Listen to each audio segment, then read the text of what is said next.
I thought it would be good to go over proper posture at your workstation if you're working from home.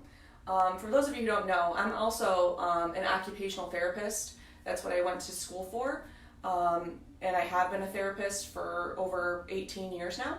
So I thought I'd use some of my OT skills today to help you guys with improving your posture at your desk and trying to avoid some of that pain in your low back and things that you're experiencing. And I know Coach Maddie B, helped us out with some stretches. So I thought this would be a good adjunct to that, kind of go hand in hand together. So as you can see, I got this handy dandy office chair here. It's made of bungee cords. I actually got this from the Container Store. I actually really like it because of the tension that it has. You'll have whatever chair you need.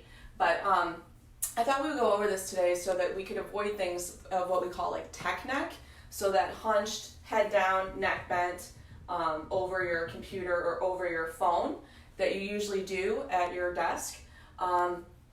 And some of the benefits of this posture sitting at your desk helps to improve breathing and circulation. It helps to decrease, obviously, your bodily pains that you get from sitting or your low back pain. It gives you more energy throughout the day just by sitting in a comfortable posture, better digestion, and increased oxygen intake just from keeping the shoulders over the hips, allowing all of your organs to be in proper alignment instead of being all slouched and crunched. And it also helps prevent mental fatigue and increases your productivity. So those are just a few of the benefits of sitting properly at your desk. How do you do this, we say? Okay, well, first things first, we're going to talk about how you should be seated in your chair. So your thighs should be parallel to the floor. So obviously you don't want your knees way up here or too far down, because then you'll be putting that extra pressure and pain in the hip area. So you have to adjust the angle and the height of your seat so that you can do that. So I don't know about you if you need to lift your chair up or down, but you want to do that so that your legs are parallel. Your feet should be flat on the floor. So for me, if I make my chair any lower, then my feet aren't going to, or any higher, then my feet won't be flat on the floor. So you can either adjust the seat down so that your feet are flat on the floor, or lift it up and then place a footrest underneath your feet. So for me, again, I'm a little shorter, so I need the floor up a little higher. So I use, actually this is just a shoebox. It's just a little old shoebox that I had in the closet. Works perfect for me, my own little footrest, or you can have an actual footrest, whatever you need. But you want to ensure that your feet are flat on the ground, and that way that your ankles are in line with your knees are in line with your hips. So if you're a shorty like me, you might need the footrest. You also want to make sure that the back of your knee is clear from the edge of the chair. So you should be able to take a fist and easily put it right behind your knee. So that ensures that you have the correct depth of your chair. So when you're ordering, if you order a chair, you want to make sure that you're getting the right depth. So from your knee to about 2 inches from behind the knee. So if you measure from your hip bone to 2 inches from behind your knee, that's how long you need the depth of the chair to be.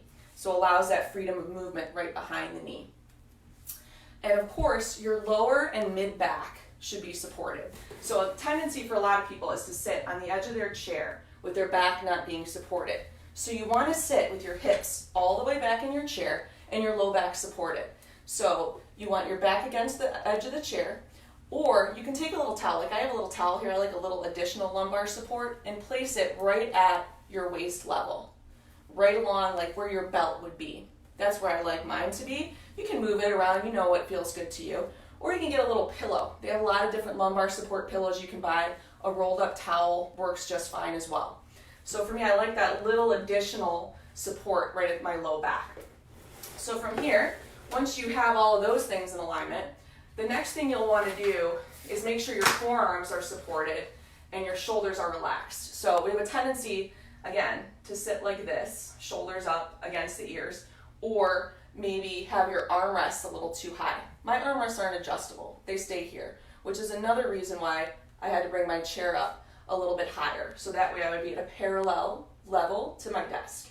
So if you have the ability to adjust your armrests up and down, you want to make sure it's going to keep your shoulder and your elbow right at about 90 degrees and relax. So the shoulder stays away from your ear. So you don't want that shoulder way up there crunching up the ear, creating all that tension here. You want it to be nice and soft and relaxed. And allow you to have your elbows parallel to your desk space. So again, you don't want to be way up here or too far down, but parallel to your desk.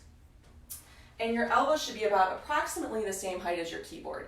So again, that's where heightening or increasing the height of your chair or decreasing the height of your chair is very important, because you want your wrists to be straight at all times. So again, you don't want your wrists curved up, flexed like this, flexed down like this, or extended back like that, because that puts a lot of pressure on your wrists and your fingers, causing things like carpal tunnel syndrome, which none of us want, especially as you get older, the worse it gets.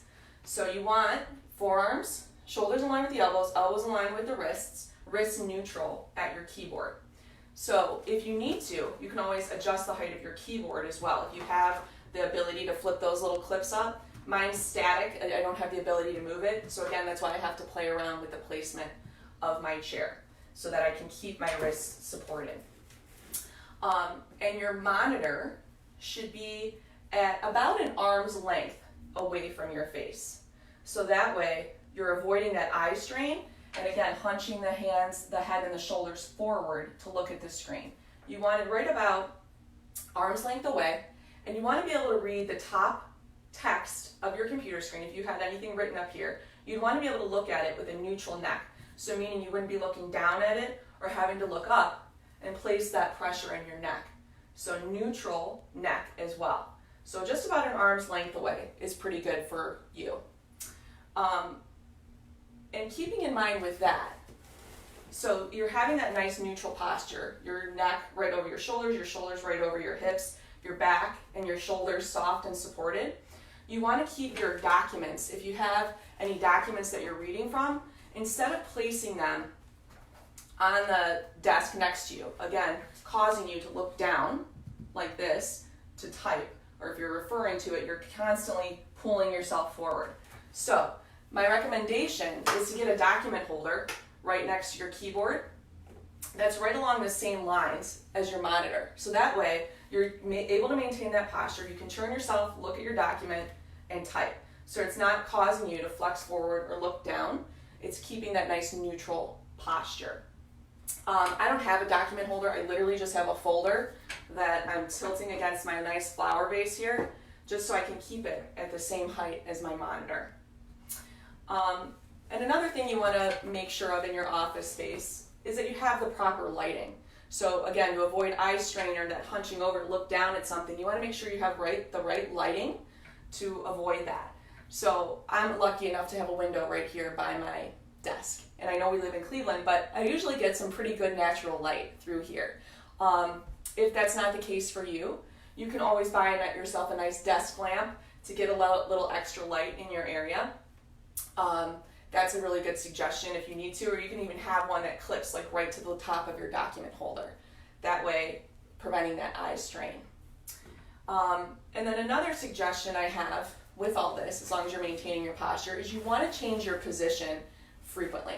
So the suggested time is every 30 minutes. So every 30 minutes, you're going to want to get up from your desk and do a little movement, even if that's just standing up for a few moments. Doing a couple of those really great stretches that Coach Matt provided us with the other day, really good idea, just to keep your blood flowing, keep everything moving, because holding any posture too long is going to be detrimental. It's going to cause some fatigue in the low back and in your muscles. So it's really great that Matt shared those stretches with us. So those are things you can do at your desk just to avoid that back pain. Another suggestion I have is, if you have the money or would like to invest, a desk that allows you to sit and to stand. They have little things that you can put on top of your desk to bring your computer up to a higher level, so that way you can do something sitting, something standing. That's really great. It's something I would love to have in the future for myself. But again, it's an investment. But again, it's better to do both than just one. So, yes, having a standing desk is great, but you also want to make sure you can have sitting access as well. So something that would provide you with the ability to stand and to sit would be really awesome. And another thing you could do, I know Tracy had a question about this, is purchasing yourself an ergonomically correct chair that will provide you with all of the things I just said in one chair. And I actually did a little research and looked up some online on Amazon before doing this with you today. And I found some that were between about $60 to $120 if you have access to Amazon. Any of those would be really great investments if you have the money to do so. So just some things to think about, to take away from this, is you want to make sure that you're aligning your joints. Shoulders over hips, you want your elbows in line with your shoulders, in line with your wrists. So you're keeping that nice 90-degree posture in your hands and keeping the shoulders away from the ears. So that is the main thing I'd like you to think about when you're sitting at your desk. Keeping that back supported, not sitting at the edge, and not hunching the shoulders forward. Let me know if you have any questions or concerns, or any further questions for me about this. And even feel free to send some pictures of your home setup to me, and I can help you in any way that I can to try to help you fix any issues you may be having. I hope you guys all have a wonderful day. If you have any questions right now while I'm still here, let me know and I can answer them. I'll sit here awkwardly for another minute or so. I know Coach Matt is out there at least with me, and Amy and Haley. Anyone else out there? Anyone else have a question? All right. Well, I hope you guys enjoy the rest of your Tuesday. The sun is out for now, so get out there and enjoy it while it lasts, because I know it's supposed to rain. Hope to see you guys soon. Have a wonderful rest of your day.